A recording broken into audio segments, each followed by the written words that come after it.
Hey guys, good morning. Michelle Wood-Lavis back here. Let me close my blind down. I noticed I've got a bit of a glare, so I'll turn that down just a little bit so that you guys can actually see me. It is just about going to be 9 o'clock, and I'm going to have to take my son to school in about 15 minutes. So I'm going to show you how to make banana bread in your microwave in minutes. If you saw my video earlier, I gave you the ingredients we're going to need. So if you're following along, I told you guys I'm switching it up. I'm going to add some berries to mine and have berry banana bread. I still have a little bit of a glare there, don't I? Well, I'm going to point you down here anyway so you guys can see what I'm doing. I already kind of pre-measured out my ingredients and I told you what those were going to be earlier, but I'll tell you again really quickly. We've got half a cup of flour, quarter of a cup of sugar, 1 egg, quarter of a cup of butter, half a teaspoon of vanilla, 1/8 of a teaspoon of salt, quarter of a teaspoon of baking soda, and 1 ripe banana. So for time-saving purposes, I already got my dry ingredients all mixed together right here. And I've pre-measured out my wet ingredients so you guys don't have to watch me for a half an hour. And I got to get my kid to school pretty soon. So it says if you have a Micro Pro pitcher, the 1 cup size, to microwave and melt your butter for 30 seconds. I have already done that for time-saving purposes. It says to add a mashed banana, an egg, the vanilla, and the melted butter, and whisk and set aside. Okay, so I'm going to use my little chef prep system here to save me some time there because I don't have time to be mashing this banana. I gotta get my kid to school. So I got my That's a Bowl over here. My Rachel Ray, I stole that idea from you so I could have a trash bowl right ready and not have to be walking back and forth to my trash can. Save myself some time, right? Awesome. Okay. Nobody wants to eat the little end piece of banana. Is that just me? Does anybody else do that? You hack off the end of banana and throw that away? Or I give it to my dogs. They like it as a treat.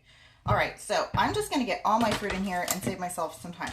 That's actually the only reason that I needed my knife and cutting board. So I'll get that out of my way. Okay. I've got these berries that I bought and I ran out of fridge mates to put them in. So I need to use them up before they ruin. I've been putting them in smoothies and just eating them because I love fresh berries. So these are just blackberries and raspberries. And I'm getting a few of them. I'll make the rest into a smoothie before I go to work. And so I got my banana, probably about 1/4 cup of blackberries and 1/4 cup of, ooh, you know what would be a good idea? I wanted to add some lemon zest.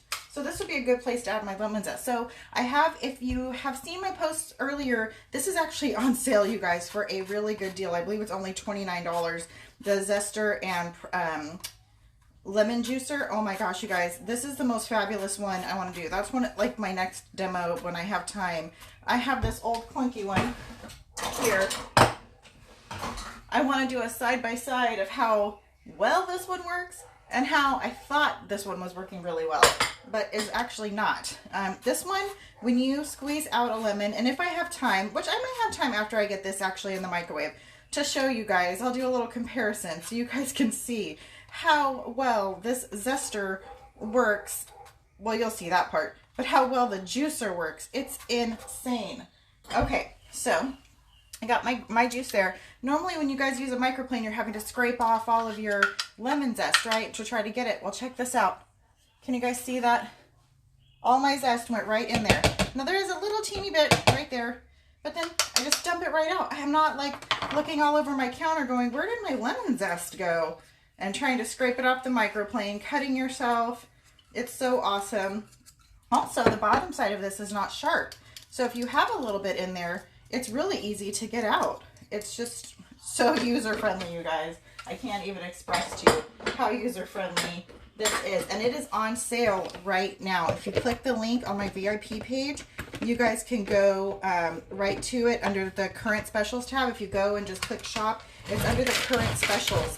And it's only $29 right now. And I was so bummed because I just ordered mine like last month, not knowing that it was going to be on sale. And I could have saved some money, but that's okay because it's worth every penny, I'm telling you. All right, so I've just given this a few pulls in my chef prep. You guys can see here. If I wanted to turn this into a smoothie right now, I could add in some Greek yogurt or some juice or some non-fat milk or some almond milk. Check that out. Some chia seeds, and I would have an awesome smoothie. I'm just going to give it just a couple more turns because I want to make sure that everything is going to be awesomely mixed together. Okay, now it also says my wet ingredients, so I'm going to go ahead and just finish mixing my wet ingredients right here, and then I'm going to pour it into my mix and whip, which I probably wouldn't have to if I had the bigger Chef Prep, but I have the medium-sized one. Okay, so the rest of my wet ingredients is just going to be my vanilla. I added a little extra. You guys know me. I tend to add a little more sometimes. 1 egg, which I cracked separately because I want to make sure not get my shells in there. And then my butter, which is 1/4 cup of butter. So just pouring that right in. Putting my little Chef Prep lid right back on. I can't believe how beautifully this all comes together when you have a few little kitchen tools that help you. It's amazing. All right, check that out. All my wet ingredients are totally incorporated. I'm hoping you can see that. If I open my window, there's a glare. If I close it, it's too dark. All right, so just gonna take the blade attachment out so I don't cut myself. Set that aside. All right, so now let me get my wet ingredients into my mix and whip right here. Get all of that in there. I was thinking about adding the juice, but you know what? I can smell that lemon zest so good. I don't think I need to add the lemon juice too. It's already got a really, really good fragrance.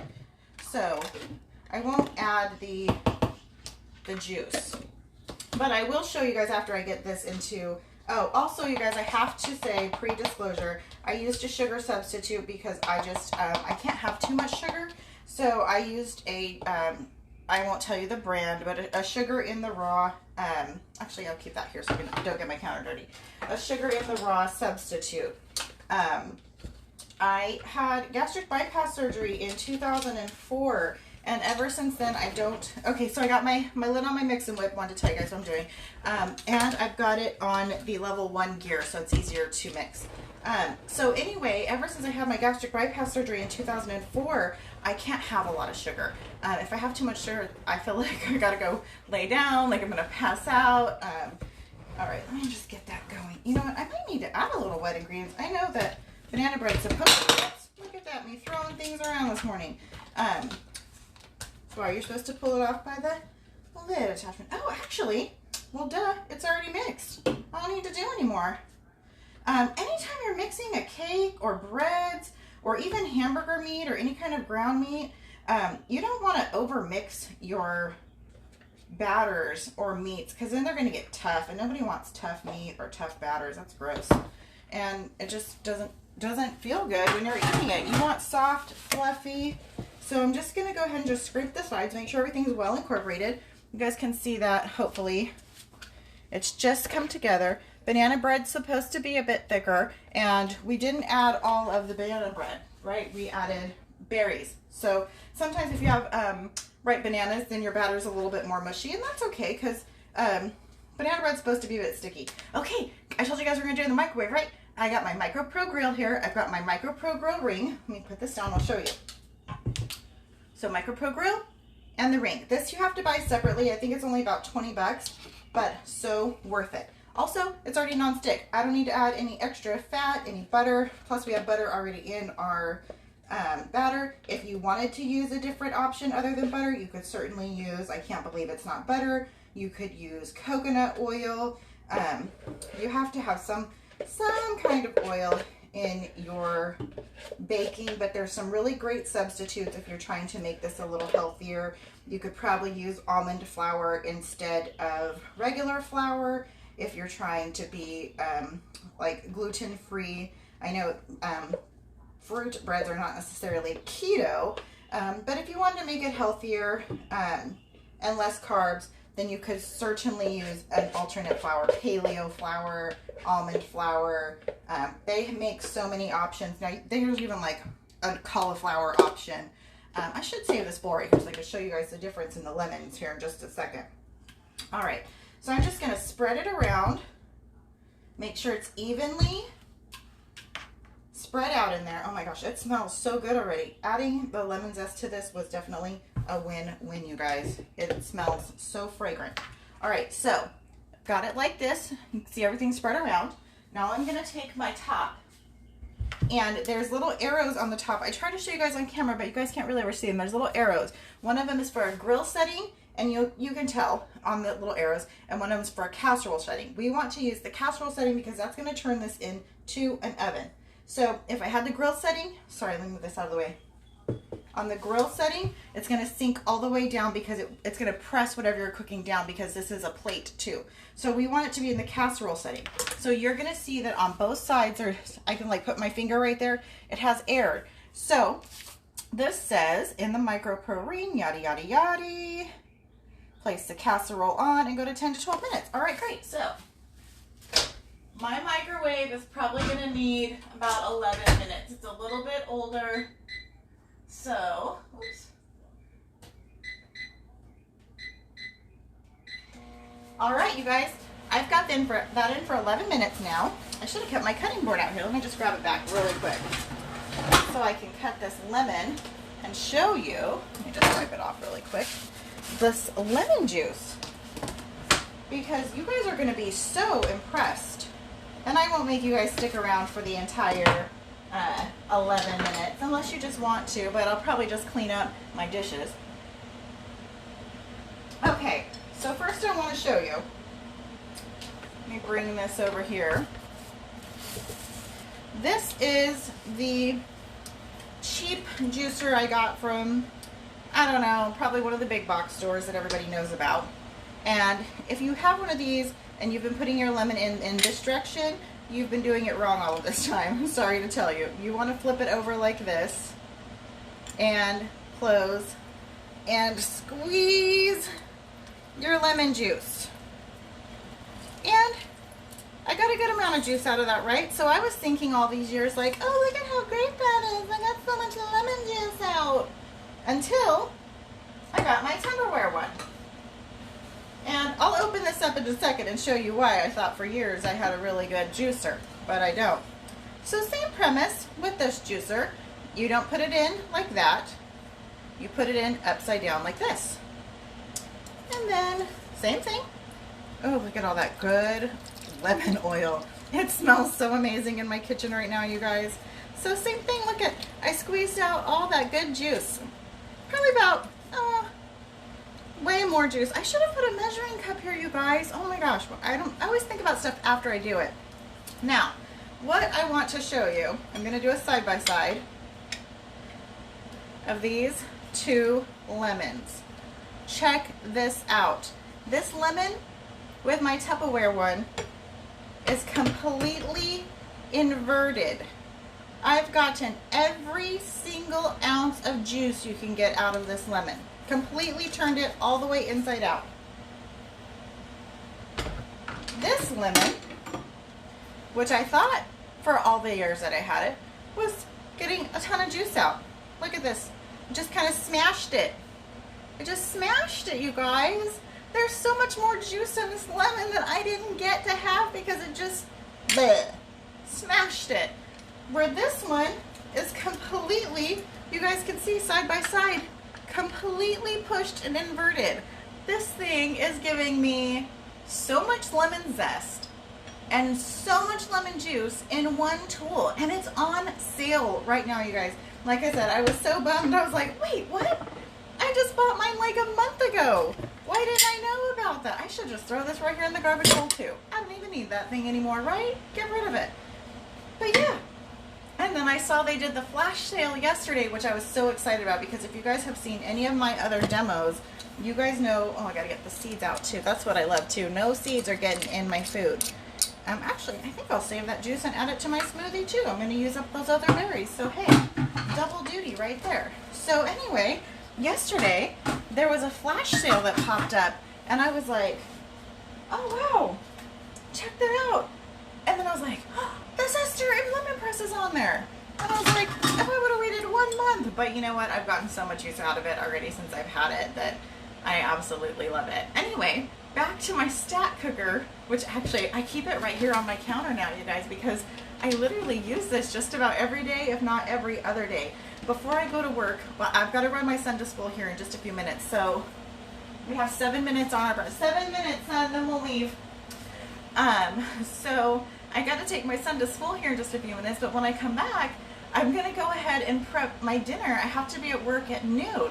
So I'm going to make these. I doubt that I'll have time to make a demo, but maybe I'll just record while I'm doing it and talk while I'm doing it.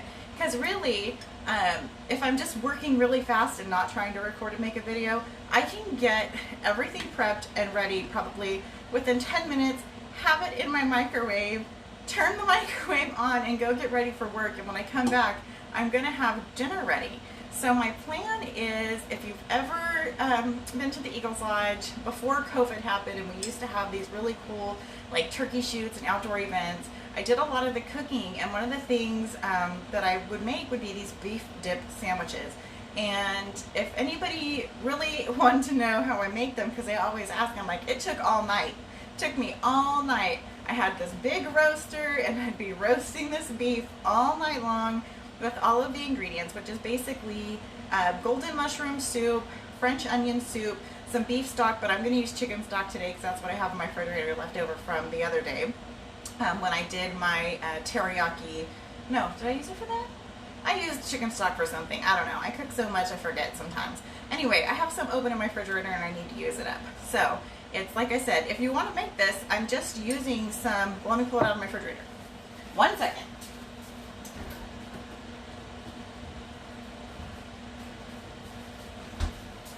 I live in Exeter, California, and we have 2 store options.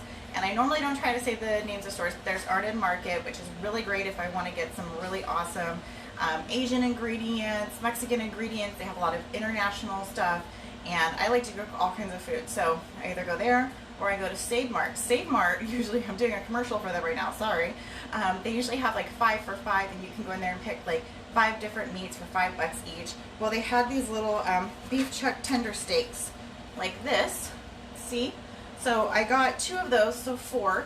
And what I'm gonna do is I'm gonna put these in with my, I haven't got my modular mates in yet, guys, but this can be one of my photos, pre-modular mates, but they're on the way, and I plan to do it before and after too, when I get my modular mates in, and show you guys how to organize your pantry once I get mine set up. I'm so excited for that. So anyway, it's going to be just these 2 kinds of soups, French onion and golden mushroom. They sell them pretty much in any supermarket. Matter of fact, I should leave these steaks out on my counter so they come to room temperature. If you're cooking meat, it's always better to let it come to room temperature. Cooks more evenly. I probably should have been some kind of like dietitian or chef, but I'm not. I'm an emergency dispatcher. But I do watch a lot of Food Network. Anyway, when you let your meat come to room temperature, it cooks more easily, it sears more easily. If I wanted to sear it really quickly before I put it in my stack cooker, I could. Probably not going to, just to save time purposes. But there's this chef on the Food Network, Anne Burrell, and she always says brown food is good food. So if you're cooking meats and you plan to like slow cook them or roast them or braise them, you could flour them or omit the flour if you're trying to do keto. Season them up really well, get a cast iron skillet or a really hot skillet, put some kind of oil or butter in it, and then make sure your pan is super hot. If you're using olive oil, I probably wouldn't do that because it has a lower smoke temperature and you're going to burn your oil. Same premise with butter. So if you're going to do butter, put a little bit of vegetable oil. It has a higher smoke point. Then put some butter. Butter's going to give it that flavor. Then you're going to throw your meat in when it's super hot, and you'll see that oil is smoking, and that's what I mean when I say smoke point. So once you see that oil start to smoke, or if you use a wooden spoon, you can put the back end of the wooden spoon into your oil, and once it starts to bubble, you know your oil's hot. Anyway, you don't want a ton of oil. We're not frying here. But you want to sear the outside of that meat. So you're going to sear the juices in, so to speak. So you're just going to put it in probably literally like 30 seconds. You just want to hear that kind of sound. And you're not pressing down on your meat either because you're not wanting to press the juices out. You just want to put it in there and let it get happy. And when you hear the starting to subside, flip it over. And then it's going to go again. So you just want to get both sides, then you're going to get it into your stack cooker. And I'll probably have to do a demo on this now that I'm thinking about it. Hopefully if I have time. You guys, it is smelling wonderful in here. I can smell that banana bread. It smells amazing. Anyway, so if you're going to make that recipe, I also do normally cut up some onion just because I like to add a little freshness. So I'll dice up some fresh onion, put some fresh garlic, season with just a little bit of salt. You guys know if you watch me, I try not to add too much salt, especially if I'm taking a little help from the grocery store and making stuff. I say I'm a semi-homemade cook like Sandra Lee on the Food Network was. But a lot of pre-made food has a lot of sodium, so I try to add very little salt. But you want to season your food. You want to add garlic. You want to add pepper. You want to add smoked paprika. Probably not to this recipe, smoked paprika, but you want to make sure that you're seasoning your food, because seasoned food is good food. And if you're making meat, brown food is good food. So anyway, I'm going to do that later. I'm going to make the steaks. I'm probably not going to have time to sear them today, but they're still going to taste fabulous. I'm going to put my golden mushroom on my French onion soup and some fresh onions and garlic, a little bit of chicken stock, because like I said, that's what I have in my fridge, just to kind of loosen it up.